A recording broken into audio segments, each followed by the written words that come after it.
Hey, welcome to my channel. I'm a late diagnosed autistic human being from France, not living in the UK anymore, sadly.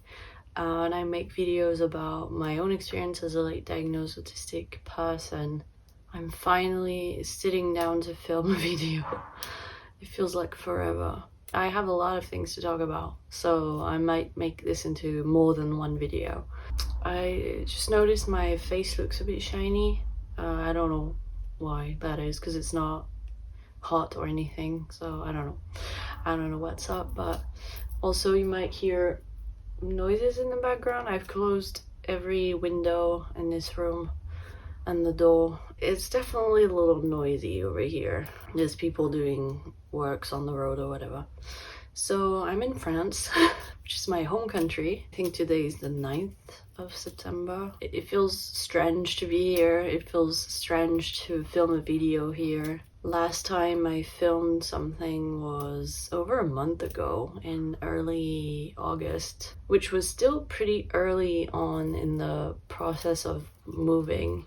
So for those who don't know, I lived in the English countryside for about 2.5 years, and then before that I lived in London for about 3 years, and I just moved back to my home country with my partner, who's originally from Switzerland. But last time I filmed a video I was pretty overwhelmed, and I thought I might document the rest of the process, but I didn't. I just didn't have, didn't have the time or the energy or anything like that. But I really wanted to sit down now that it's been over a week since I got here. I think we arrived here on the 31st of August. So yeah, it's been 9 days since we arrived here, which is crazy.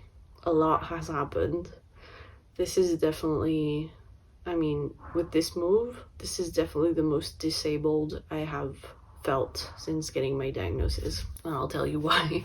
It's been intense. Moves are stressful. Moves are one of the most stressful things in life for anyone, let alone autistic people. It was my first time moving after getting my diagnosis, so while I knew I was autistic, I tried to make it easy on myself as much as possible, but it was still tough. Those background noises are really driving me crazy, and they really started intensifying around the time that I started filming as well, which is annoying. In case you're wondering, I'm sitting down on the floor of our bedroom, and I have a door window thing. I don't know how to describe it. There's trees outside. It's a really green area. I'm kind of on the outskirts of the city, but not really, still very close to the center. But we're on our own we're on our own plot of land, garden thing with trees and stuff, which is crazy because we've never been in a house with such a big garden before. But we're still in the city, so unfortunately it's quite noisy. There's lots of traffic, and you can hear the train, and then French people are just not they can be pretty loud, and there's always works going on somewhere. So yeah, I'm gonna try to make do with the background situation, but I thought this would be a good spot to film because there's lots of natural light. It's one of my favorite rooms in this house. So yeah, so last time I filmed was early August, and we were still in the process of planning and organizing the move and every part of it. Let's say that the thing I struggled with the most in the first part of the move, which was the planning of the move before the actual move. It was actually pretty fine. The only thing I struggled with, which I talked about in that video, it was sudden, last minute changes. That was really tricky for my autistic brain, but once everything was set in stone and everything was booked and planned, it felt a lot better. As we got closer to the move, we kept, obviously packing everything, getting everything ready, and I felt fine. I felt in control. We were definitely well organized. I was quite proud of us for it felt like we were being we were adulting. This was the first time that we were doing undertaking such a big move without anybody else's help. Like, obviously we hired a removal company and stuff, but it was the first time we did it without help from my parents or my partner's parents. So we very much felt like adults, which was great. And the majority of the prepping of the move was fine, honestly, like apart from those last minute changes. It really started getting crazy the week of the move. So a few days prior to the move, we lived in a rented property, furnished rented property. But we still had a few pieces of furniture that we owned, and there were a few things we had to get rid of because we were afraid that it would exceed the maximum weight that we were allowed to take with us on the truck, which was 1,000 kilos. And so we found people who were interested in taking some of our biggest, heaviest stuff. And then the last few days we had to empty our living room, which was my safe place in that house, this place I spent the most time. That was where I recorded these videos.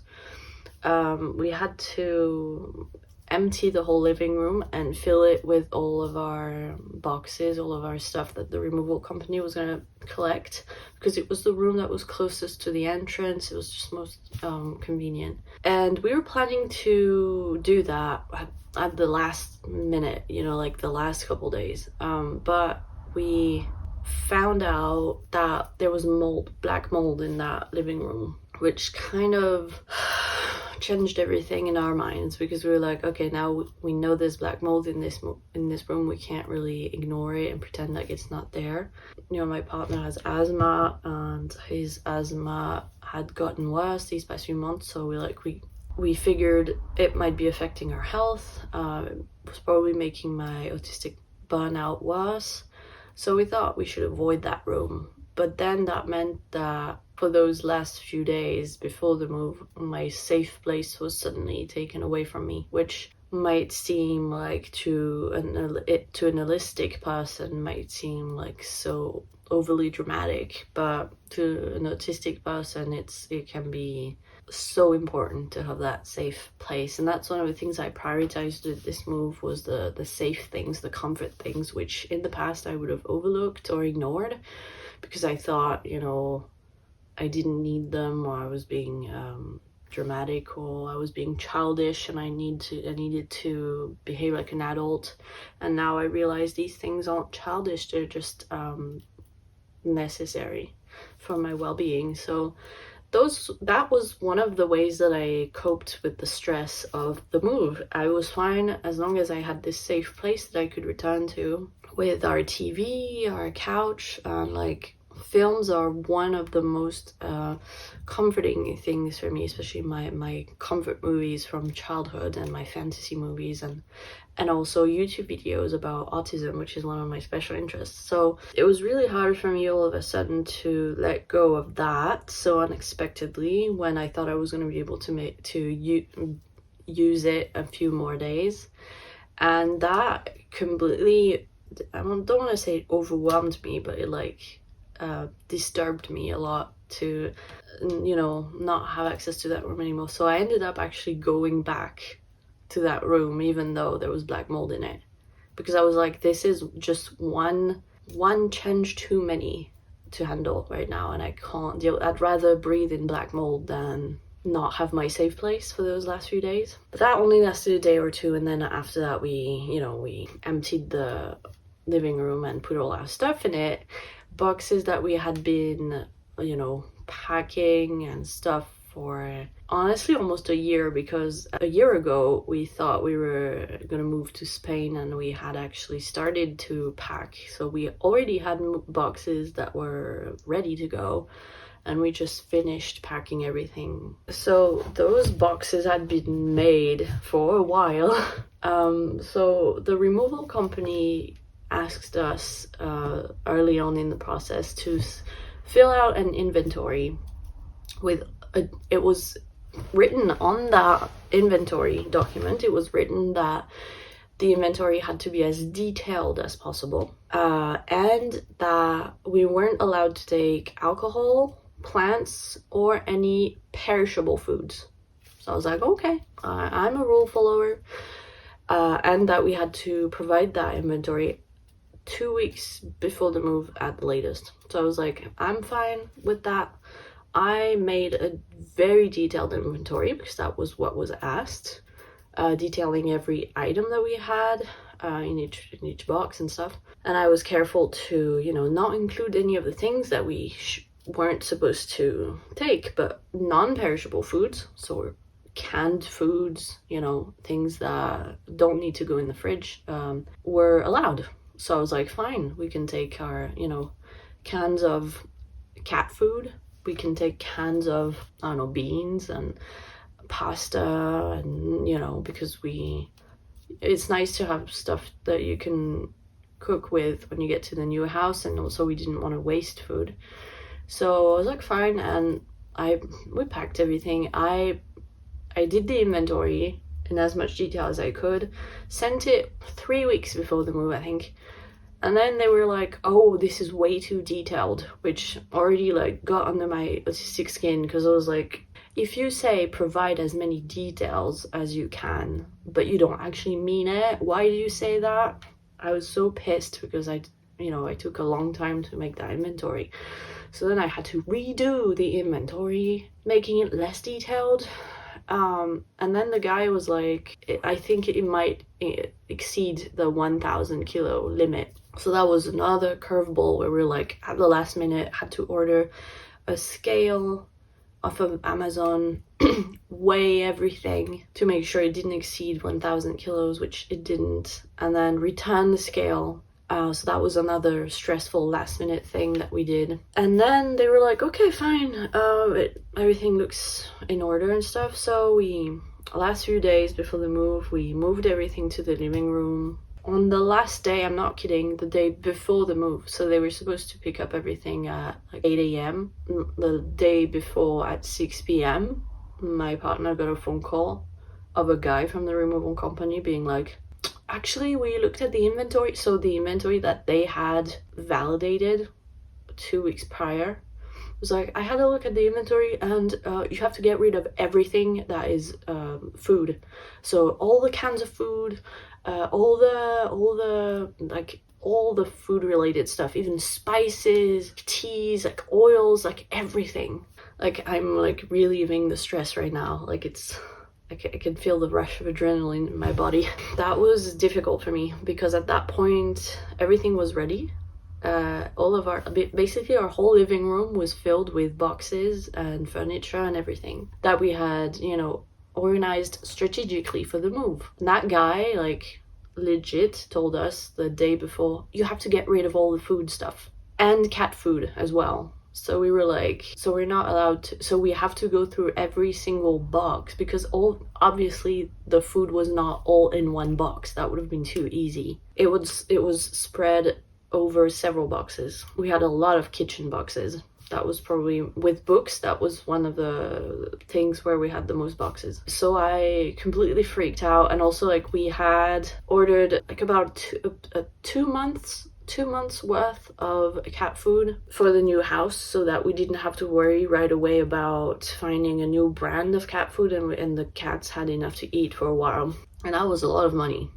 So all of a sudden, just a few hours before the move, we were told we had to get rid of everything. And so I had a major meltdown at that point. I was so overwhelmed. And my partner is very much I'm a big rule follower as well, but like in that case, if it was just me, I would have thought, fuck it. Like, they actually said, like, they checked the inventory a week or two before the move and they said it was okay. Also on the inventory, it said that we were allowed to take non-perishable food, so fuck it. Like, they're the ones to blame. They should have handled this better. But they said, you know, like, it's because, you know, with Brexit and stuff, sometimes the customs allow it, sometimes they don't, and then if they don't and they find food in your stuff, then we can get fined. And I was like, I don't care if they get fined.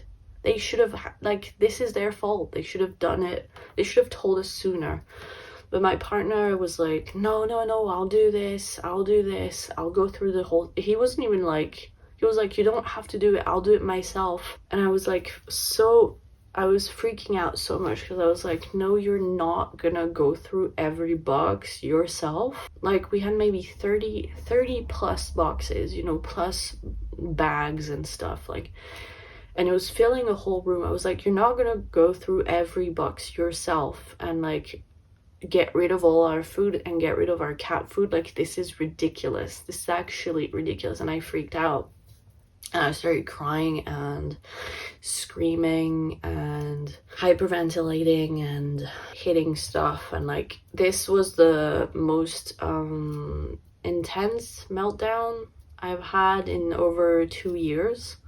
The last one I had was after spending Christmas, New Year's with my in-laws, which lasted about 10 days, and I was highly masked, and I had a meltdown then. Since then I hadn't had such a like, I had like crying episodes and stuff, but this was a full-on meltdown, violent meltdown, which of course was embarrassing, because I'm pretty sure some of the neighbors could hear it. We lived almost 2.5 years in that cul-de-sac, never really built like neighbor relationships, that's what it's called. So like, we were already like the weird ones. I thought like, well, this is just great. In the end, I was just too overwhelmed, tired from everything that we had done.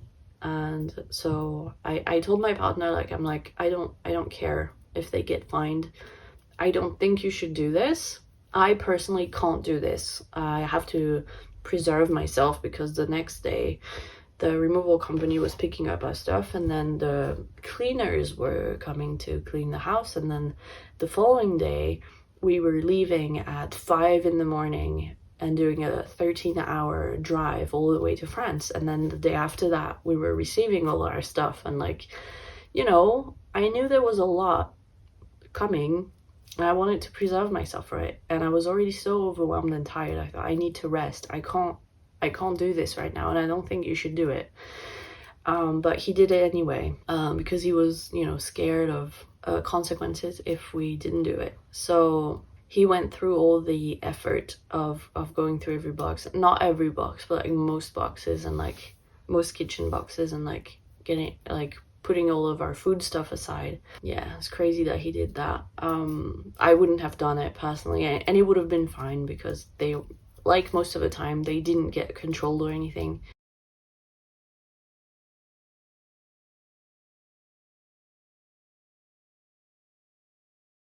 So the following day, the removal company came to collect our stuff at 8 a.m. That went super well. It was just one guy. The truck was really big, big enough for sure, and it only took 40 minutes to load everything into the truck, and then we signed the papers, and then he was gone.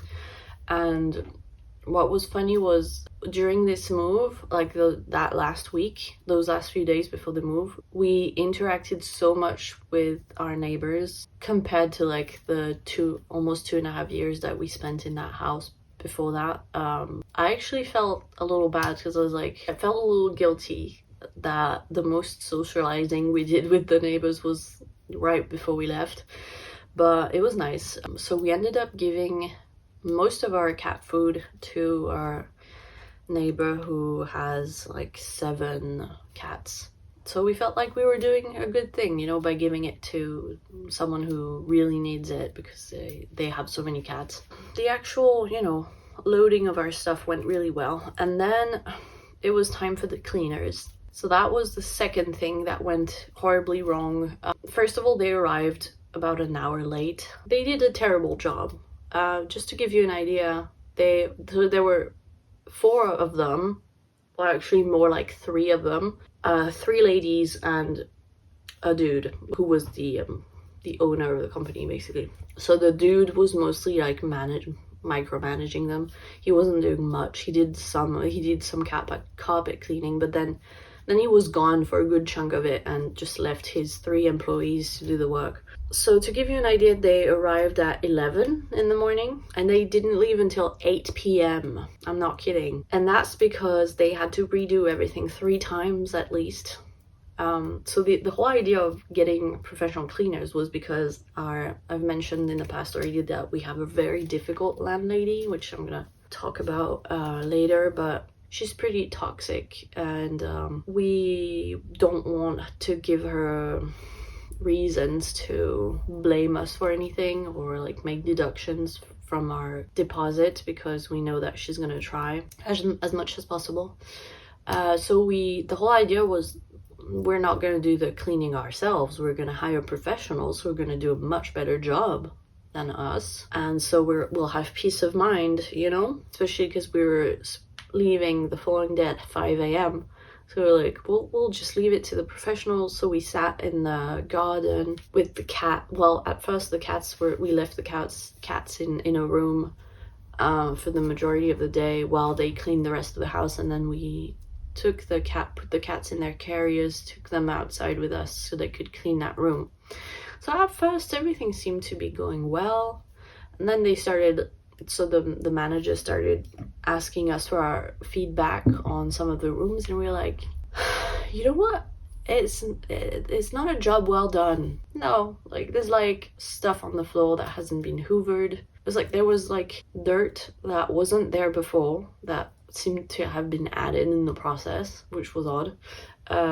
So we started to ask them to redo a few things, you know, but we were like, oh, it's just details, you know, like, you know, it's gonna be fine. The more it went on, the more we noticed that things just weren't, like, I'll say that the white goods, oven, stuff like that were well done, which was like the most challenging part that we couldn't have done ourselves. We couldn't have done such a good job ourselves because we didn't have like professional equipment. And of course the carpet, which they use like the rug doctor or something to wash the carpet. We couldn't have done this ourselves unless we hired the machine and stuff, but for those things it was worth it. But everything else, basically, we could have done a better job ourselves. They missed parts in each room that they didn't clean, and like, I'm not kidding, like the last few hours was just us like running through the house telling the manager to redo everything, because he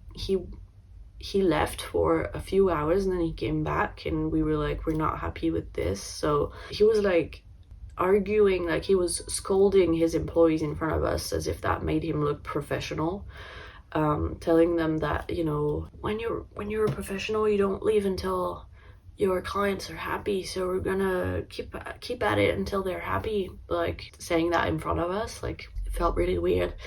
And so his employees at one point left towards the end of the day. They were like, can we take, he was like in front of us again, he was like, you either wait for me or you go take a bus, but this is not very professional. So they ended up leaving, and then they came back about half an hour later and they were like, we missed the bus, can we have dinner in the kitchen? I didn't have it in me to say no and leave them outside, so I was like, sure. At this point I was just so overwhelmed. So we had this ridiculous situation where like my partner was going through the house asking the manager to redo all these things that they should have done in the first place. His employees were in the kitchen, in our kitchen, eating their dinner, the kitchen that had already been cleaned, and I was trying to keep an eye on the cats that were outside freaking out in their carriers. I was like, what is happening? This is crazy. And this whole time, like, he was, you know, he was like a smooth talker, you know, he was doing a lot of small talk and stuff, and doing this thing that I hate where, you know, when professionals start talking crap about other professionals in their field but also in other fields. So he was like asking questions about our move to do small talk, and then he was like, oh, I bet they charged you a lot for that and stuff. And I was like, how is not even any of your business?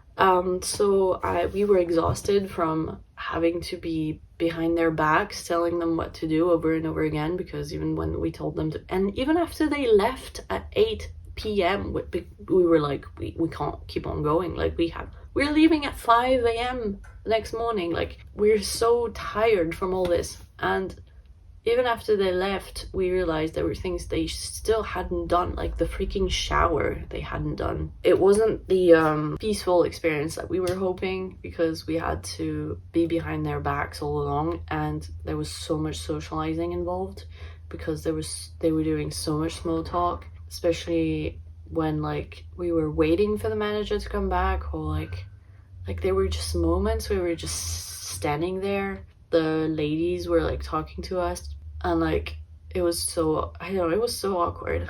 And so by the time they left, we were so overwhelmed and tired, and the house wasn't even to the standard that we were hoping for. So we had to redo some things ourselves. I had been planning to be in bed by 9 at that point.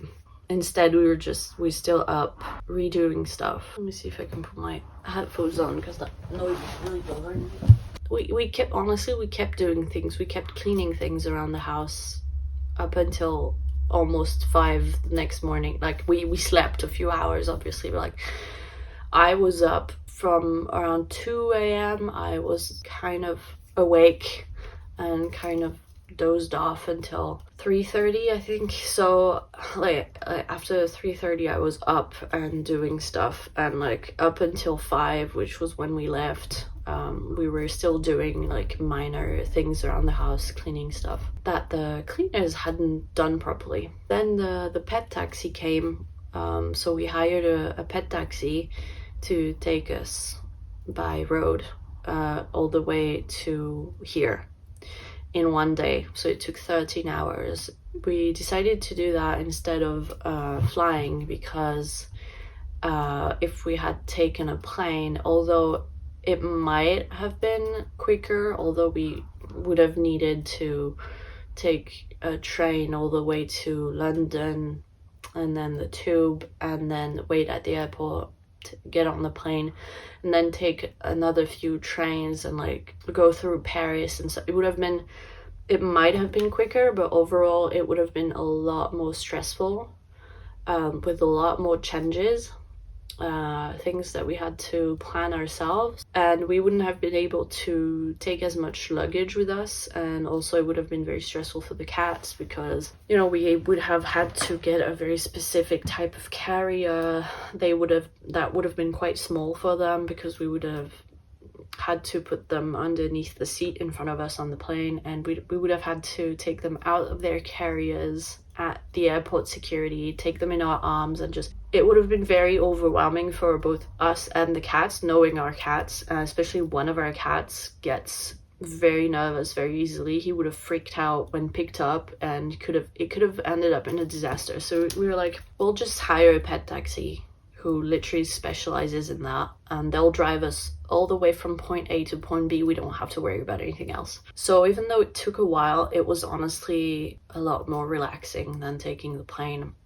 So they picked us up at 5 a.m. We had 2 different drivers. First driver took us to the channel, the shuttle, so which is the point where you cross the channel between the UK and France. And then the second driver did the biggest chunk of the trip all the way to here. The majority of the trip was fine. The drivers were really nice. Everything was very smooth. They were obviously very experienced with it. But the start. So also I have to add that because our landlady is such a toxic person, again, I'll talk about that later. It's not the end of the story. We just had that added stress of, we know that she's not gonna be understanding. She's gonna try and make it as hard as possible on us. So we had that added pressure of like, we need to make sure that everything's perfect in the house. And we had all that stress from the days before, and then we were tired from the move and from getting up at 3:30 a.m. and I don't function well when I don't get 8 hours of sleep, to be honest. Up until 5 we were like up doing stuff around the house. it was just very stressful making sure everything was okay, because then we were leaving that house for good, like we're never going back. And we were leaving the house for 2 weeks because we vacated the property 2 weeks before the end of our tenancy. So there was the stress of like, we have to make sure everything's okay for 2 weeks, you know, until our landlady does the inspection, whatever.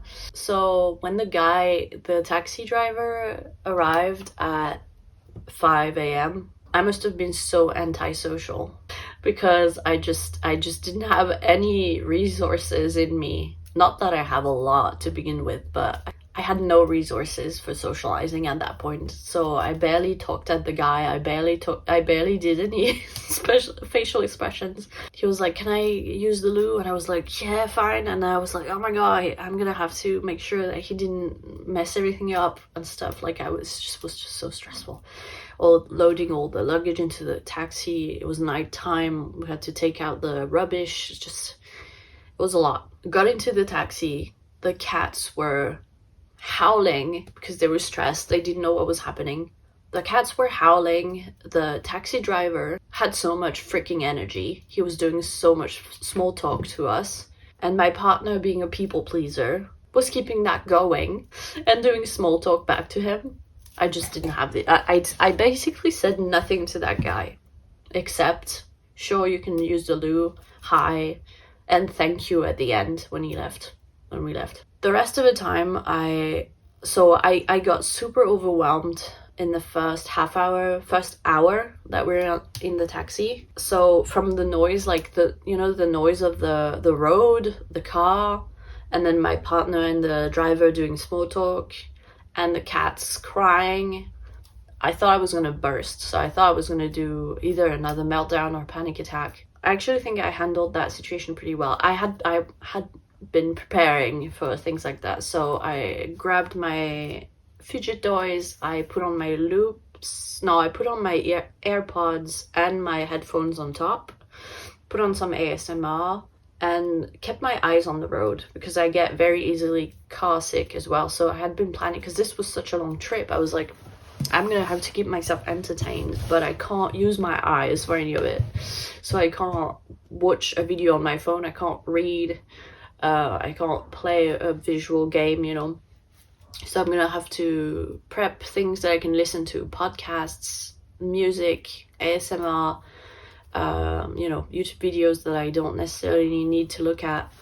So I had downloaded a bunch of stuff, and I tried to cancel all the noises and put myself in a bubble and fidget and keep my eyes on the road. And I was completely mute for that whole, I didn't speak one word through that whole first part of the trip until I felt regulated again. I started to feel a bit better after a while. I also asked for the driver to open a window, because it was hot, and everything was wrong, you know. I was so overstimulated. After a while, the sun started coming up, and I felt okay. I felt like I could breathe again, and I had avoided a meltdown / panic attack, so it was fine. And then the rest of the trip was fine. I was able to communicate again and stuff. And then so we actually got here earlier than planned. So we were supposed to arrive around 8 p.m. and we got here around 6, I think, which was great. And then we were supposed to meet with our new landlord, which I had been dreading. Not because he's not nice or anything, but I was just dreading that social interaction, especially after everything that had happened, you know. And it was intense. To give a bit of context, we had never seen the house in person. We had done an online viewing, we had seen photos and stuff, and we had contact with our landlord over the phone, video call, whatever. So we had never met our landlord in person or seen the house in person. So we discovered it upon arrival. So the house and the garden were exactly how we pictured them. We were kind of scared, even though we knew in terms of size of the house that it was around the same as our previous one, but we were still, we were weary of sometimes when you see a video of a house and then you see it in person, it just it might sometimes it looks a lot bigger in video than it does in real life, but it wasn't like that. It was exactly how we imagined it. The state of things, maybe things looked a little newer on video than they are, but like nothing out of the ordinary. It's not like if we had viewed the house in person, we wouldn't have signed the lease or anything. I actually think we were right to not do a physical viewing, because that would have added so much more stress and fatigue to the whole preparation for the move. There were no like big negative surprises with the house. I was so tired for the social interaction. So it lasted about 45 minutes. The landlord basically walked us through the house, gave us the keys, obviously. I was just so anxious for him to leave so that we could settle down and rest for a bit. The cats were confused. They were crying, and the landlord was doing a lot of very intense eye contact, which I struggle with, being autistic. And so yeah, that was difficult. I was masking, obviously. I only got diagnosed about 6 months ago, and I don't know how to unmask in every situation. I don't know if I ever will, and I don't know if I want to unmask in every situation. I'm working on being more in control of my mask, but yeah, so I was masking, obviously, doing small talk, doing facial expressions, looking him in the eye, because otherwise when I'm my natural self, my natural unmasked self, I'm pretty wild.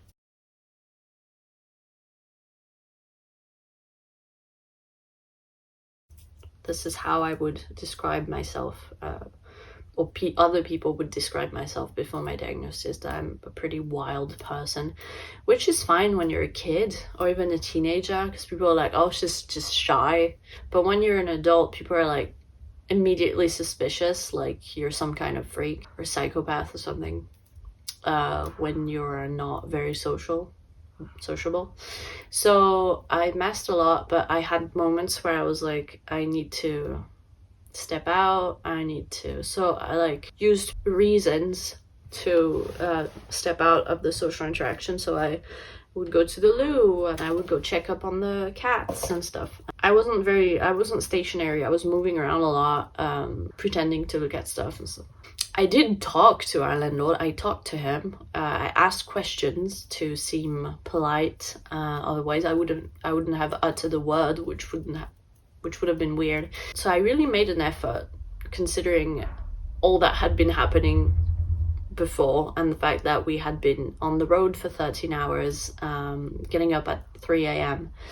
I put a lot of effort into it, to try and be social and to, maintain his eye contact and stuff. And then at one point he said something that really unsettled me. The guy had been obviously talking to us prior to that on the phone and stuff. He had looked at our, IDs and stuff, when we signed the lease. So he knew perfectly well that I'm French, and also like we had been talking for 45 minutes. But at one point, I guess I must have been particularly awkward, and he looked at me and he was like, almost like mid-sentence, he looked at me and was like, you speak French, right? And I was like, yeah, I mean, I'm French. Like, I was so taken aback by that question. I wish I could have said something else, like, I'm just a bit wild, or I'm just not very good at socializing or whatever. But I was so taken aback. I couldn't figure out why he had asked me that question. Because I don't have a weird accent when I speak French. I was born in France. I lived there for 20 years, so it's not like I have a weird accent or anything, even though I'm not from this region. I think we have a pretty similar accent. I guess it was just, he didn't really know what to think of me, because I'm just so socially awkward, and I wasn't speaking maybe as much as a holistic person would. I don't know what it was, but I was so taken aback by his question. I didn't really know what to think or what to do with myself after that. Thankfully, it was towards the end of the interaction. And then when he left, he grabbed my hand and gave me such an intense eye contact. And I could see like his neurotypical brain, of course I'm assuming he's neurotypical, I don't know, but He's giving very neurotypical vibes. His neurotypical brain was like watching my every micro expression as he was shaking my hand, you know, like that thing that neurotypicals like to do where they shake your hands and they look at you, and like that's how they connect with you, and like I don't know what it does exactly, but he did that and it was so intense, and I tried to maintain his eye contact this whole time. I had no idea what I was doing with my face, and I had no idea what he was doing with his face also, because I couldn't read any of his facial expressions. I did my best, you know, but afterwards I was so drained and so weirded out by his question. I was like, I don't know what to think of this. That was the day we arrived. And then, so on the day we arrived, he was like, by the way, you should contact the electricity provider because, you know, the previous tenants ended their contract, so you have to start a new one, otherwise, you know, they're gonna cut the electricity. So we were like, cut power. So this was on a Saturday. So we were like, obviously we'll take care of this next week. And the next morning, so the removal company was gonna drop our stuff at 8:30. We got up at 7:30, went to make to boil some water for tea, and the electricity, there was a power cut. Basically the power went out completely, and we were like, oh, we didn't think this was gonna happen like right the morning after we arrived on technically the first day of our tenancy. So that was a big surprise. So we didn't have any electricity, and the problem was that we have a gate at the end of the garden, and it's run by electricity. The removal guy was coming, and we had no way to open the gate. So my camera died, my phone died because I ran out of battery. So this is a slightly different setup. I hope it's okay. So as I was saying, we didn't have any power at all, and we couldn't open the gate for the removal guy to come in and drop our stuff. And like on either side of the gate, there's a wall that's pretty high. It's taller than me, and I'm about 168 centimeters tall. And like we couldn't get a hold of anyone. We couldn't get a hold of our landlord at that point. We couldn't get a hold of anyone because it was on a Sunday. No one works on a Sunday in France. The removal guy was from Eastern Europe, so there was a bit of a language barrier on top of the physical barrier of the gate between us. So I was desperately trying to explain to him, like, we can't open the gate because we have no power and we can't get a hold of anyone. I don't know how we're gonna do this. And this is like this move had me socializing so hard compared to what I'm used to. Yeah, so what we ended up doing was we eventually managed to get in touch with our landlord, who said, I'm coming in about half an hour. And in the meantime, my partner was trying to manually open the gate. In the meantime, the removal guy was handing stuff to me over the wall. So I was grabbing stuff over the wall, which wasn't ideal because there was like the mailbox and there's a bamboo bush. So I was just, and it was very physically exhausting as well. And I was still tired from the previous few days, but I did my best, and we actually managed to, which is crazy, we actually managed to unload about 75% of our stuff over the wall, piling it up in the garden. And it was gonna rain that day. And then after a while, the landlord came and he managed to open the gate manually, so then we could finish unloading everything normally with the gate opened. Then when that was done, we had to bring everything back into the house. Well, not back, we had to take everything into the house. It's a 15, maybe a 30 meter distance from the gate to our house, and there's stairs you have to climb to get to the house. It was a pretty big distance to be carrying all the stuff that I had just been handed over the wall. And just like, I'm telling you, like, we had to do this in three times because it was so tiring. We couldn't do it in one sitting. We were so tired, and then the next day, like, our whole bodies were aching, like every single muscle was aching. But we managed to take everything inside the house before it started raining,